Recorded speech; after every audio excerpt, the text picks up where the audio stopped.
दोस्तों खेसारी लाल यादव ने जो करके दिखा दिया ना, आज से पहले कोई भी एक्टर नहीं करके दिखाया था। मैं एक दावे के साथ कह रहा हूँ।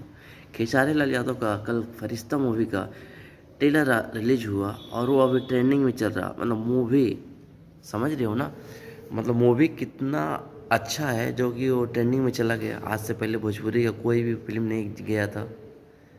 चलिए दिखाता हूँ मैं आपको। तो ये देखिए दोस्तों, ये है ट्रेंडिंग का सेक्शन जहाँ पर गाना ट्रेंडिंग में जाता है।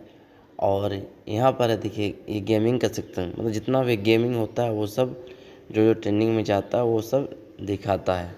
और ये है तीसरा जिसमें ना फिल्म लिखा हुआ, देखिए ये फिल्म का सेक्शन। फर्स्ट में है वो तो झूठी में मक्कार बोलकर कोई फिल्म है, उसका है। फिर वो एक नंबर पे, दूसरा पे ताज है, तीसरा पे ये सेल्फी है, चौथा में लव अगेन है, पांचवा में भोला है और छठा में अपना भोजपुरी स्टार यानी खेसारी लाल यादव का मूवी है। तो आप समझ सकते कि ये कितना बड़ा बात है भोजपुरी इंडस्ट्री के लिए। जो कोई नहीं कर सका वो खेसारी लाल करके दिखा दें। तो इसी तरह आप लोग फरिश्ता को और प्यार दुलार दीजिए ताकि वो एक नंबर पर ट्रेंड करे और कहीं ना कहीं वर्ल्ड रिकॉर्ड हो जाए। तो कैसा लगा आप लोगों को ये देखकर, कमेंट करके ज़रूर बताएं मुझे। और ज़्यादा से ज़्यादा शेयर करेंगे ताकि और लोगों को पता चल सके। मिलते हैं अगले वीडियो में, तब तक के लिए धन्यवाद।